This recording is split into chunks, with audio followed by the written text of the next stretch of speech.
प्रिय भक्तों, आज की इस वीडियो में मैं आपको आषाढ़ अमावस्या व्रत कथा सुनाऊंगी। आषाढ़ अमावस्या को सुख अमावस्या भी कहा जाता है। इसको करने मात्र से व्यक्ति के जीवन में अनंत फलों की प्राप्ति होती है। अगर आपको ये वीडियो पसंद आती है तो इन्हें लाइक और शेयर करें। और हाँ, वीडियो को बीच में स्किप बिल्कुल ना करें, वीडियो को लास्ट तक देखें। प्राचीन समय की बात है। किसी नगर में एक ब्राह्मण और ब्राह्मणी रहा करते थे। वो सभी प्रकार के ऐश्वर्य सुख से प्रसन्न थे, लेकिन उनके जीवन में एक ही दुख था, उनके कोई संतान नहीं थी। इस बात को लेकर ब्राह्मण और ब्राह्मणी प्रतिदिन नित्य बहुत ही चिंता में रहते थे। एक दिन ब्राह्मण के मन में ख्याल आया कि मैं वन में जाकर तपस्या करता हूँ। उसने ब्राह्मणी से कहा, मैं वन में जाकर कठोर तपस्या करूँगा। जब ब्राह्मण ने अत्यंत कठोर तपस्या की और भगवान में लीन होने का निश्चय कर लिया, तब उससे प्रसन्न होकर सुख अमावस्या प्रकट हुई और कहा कि हे ब्राह्मण, तुम्हारी जो इच्छा हो वरदान मांग लो।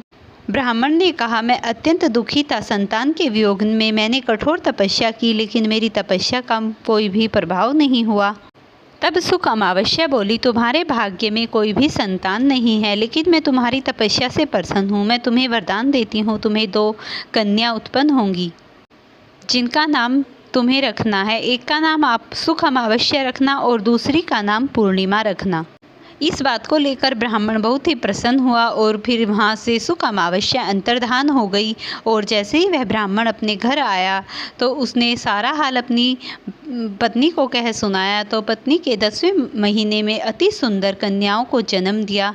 दोनों कन्या देखने में अत्यंत तेज से प्रभावित और बहुत ही सुंदर थी। समय के बीतते बीतते दोनों कन्या विवाह योग्य हो गई और दोनों कन्याओं का विवाह हो गया। सुख अमावस्या जो थी वो तो बहुत ही भगवान को मानने वाली शिव भक्त थी। हर समय भगवान शिव की आराधना और उनके मंत्रों का जप किया करती थी। लेकिन जो पूर्णिमा कन्या थी वो भगवान का नाम नहीं लेती थी और ना ही भगवान के भजन में लीन रहा करती थी। वह इन सब चीज़ों से मानो दूर ही थी। तो जैसे जैसे समय बीतता गया, सुख अमावस्या की शादी हुई तो उसके घर में हर प्रकार की समृद्धि, बच्चे, लक्ष्मी, सब कुछ उसके घर में था। लेकिन जो पूर्णिमा थी उसके घर में निर्धनता, गरीबी और कुछ भी नहीं था। एक बार इसी बात का पता सुख अमावस्या को चला कि तेरी बहन अति निर्धन है, यहाँ तक कि उसे अन्न तक का भी प्राप्त नहीं होता। वह इतनी निर्धन हो चुकी है और ना ही उसे संतान है। तब सुख अमावस्या ने अपनी बहन पूर्णिमा को अपने घर बुलाया और उसने आषाढ़ की सुख अमावस्या का व्रत विधिवत करने के लिए कहा। और जैसे ही पूर्णिमा ने आषाढ़ अमावस्या का व्रत पूरे विधि विधान के साथ किया, उसके घर में सुख शांति और एक अति सुंदर पुत्र का जन्म हुआ।